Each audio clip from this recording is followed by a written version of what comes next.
Balance देखिए बड़ा साफ है। आप देखिए, मैंने डिस्कोर्स किया था, बुक भी है, धन भी और ध्यान भी। ज़िंदगी में धन भी चाहिए और ध्यान भी चाहिए। स्पिरिचुअलिटी इतनी ही है कि ये विजडम कहाँ पर धन की व्यर्थता शुरू हो जाती है, कहाँ पर ध्यान की व्यर्थता शुरू हो जाती है, इनको देख लेना। यानी कि धन ही सब कुछ नहीं है और ध्यान ही सब कुछ नहीं है। जो एक सिरा पकड़ लेगा वो मुश्किल में रहेगा। कोशिश हम ध्यान ही करेंगे, धन नहीं, तो फिर क्या करोगे? फिर और मुश्किलें आएंगी और संकट आएंगे। लेकिन कोई सोचेगा धन ही, तो उसका जीवन खाली हो जाएगा, अंदर बाहर दोनों तरफ रिचनेस। तो पैसा ज़रूरी है। जो दुनियादारी का मतलब है, दुनियादारी का मतलब क्लेवरनेस नहीं है। दुनियादारी का मतलब है किस मोमेंट पर उसकी फ्यूटिलिटी हमको पता चल जाती है। जब हमारे लिए मित्रता, हमारे संबंध, हमारे आंतरिक जीवन की जो चीज़ें हैं वो सब महत्वपूर्ण हो जाती हैं। कहीं ऐसा ना हो कि धन तो महत्वपूर्ण बनाया, हमने मित्रताएं खो दी, संबंध खराब कर लिए, सब चीज़ें खो दी हमने, तो क्या प्रैक्टिकलिटी रही? अंत में तो कोई प्रैक्टिकलिटी हाथ में नहीं रही। दुनियादारी खराब शब्द नहीं है, लेकिन दुनियादारी का मतलब जड़ और क्लेवर होना नहीं है। क्लेवर शब्द यहाँ पर डेरोगेटरी है, पहले वाला क्लेवर डिफरेंट था, कनिंग इसको कहेंगे। दुनियादारी इतनी ठीक है, हम धन पर भी काम करते हैं, लेकिन हम जानते हैं कब वहाँ पे ब्रेक लगा देनी है। और हम ध्यान पर भी काम करते हैं, लेकिन जानते हैं कब उस पर भी ब्रेक लगा देनी है। ध्यान देने की है कि ज़िंदगी अपने आप भी है और अपने आप में अपना आप भी शामिल है।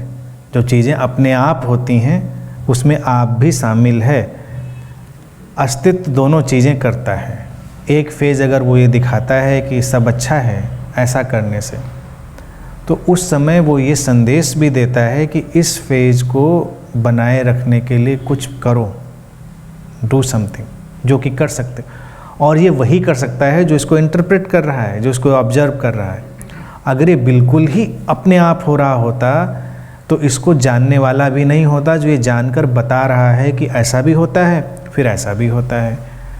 तो इसलिए इसको स्पॉन्टेनियस जोन में नहीं डालेंगे। जो लोग ये सिद्धांत पकड़ लेते हैं कि सब हो रहा है बस उसको होने दो, तो वो इस मिसकंसेप्शन से भर जाते हैं कि मेरी कोई भूमिका ही नहीं है। क्या भूमिका तो है, तभी तो तुम डिस्क्राइब कर रहे हो। अगर भूमिका ना होती तो ये भी पता नहीं चलता खराब क्या अच्छा क्या, क्या अच्छा क्या बुरा, नहीं पता चलता।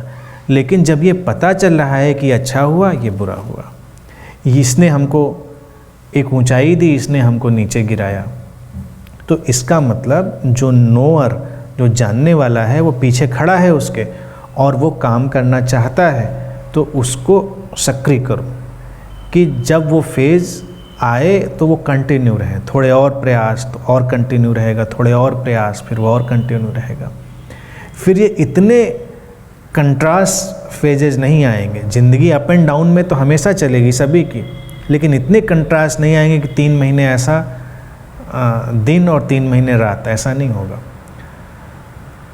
जब वो इक्वेनिमिटी, वो समता आ जाएगी कि हमको अच्छे बुरे का पता ही नहीं चलता, जो है सब शुभ है, दिव्य है, तो उस अवस्था में हम ये कह सकते हैं कि अब अस्तित्व से ही सब हो रहा है, अब हमारा कोई मतलब नहीं रहा, क्योंकि हम डिस्क्रिमिनेट भी नहीं कर रहे हैं क्या अच्छा और बुरा क्या। लेकिन जब तक हम कर पा रहे हैं तो नोअर इज़ देयर, जानने वाला वहाँ पर है और वो जानने वाला हस्तक्षेप कर सकता है और उस फेज को क्रिएटिव बना सकता है। तो जस्ट इंटरफेयर, कॉन्शियस एफर्ट वही डिमांड है, अस्तित्व की वही डिमांड है, पहला इशारा वही है, कॉन्शियस एफर्ट का ही। और डाउन फेज में वो चाहता है कि तुम कुछ करो, लेकिन अगर तुम नहीं कर रहे हो तो ये तुम्हारा अपना मामला है। तो उसका निर्णय लेकर कि हम उसको भी मेंटेन करेंगे, उस चीज़ पर अपना ध्यान देंगे, तो चीज़ें ठीक हो जाएंगी। फिर भी कुछ अप एंड डाउन आएंगे, लेकिन तब उसमें इतना इंटरप्रिटेशन नहीं आएगा कि क्या नेगेटिव था, क्या पॉजिटिव था, क्या अच्छा था, बुरा था, तो वो एक अलग विषय हो जाएगा। लेकिन अभी ज़रूरत है उस पर कॉन्शियस एफर्ट करने की। तो अपना कॉन्शियस एफर्ट करो, ठीक है। आज के लिए इतनी।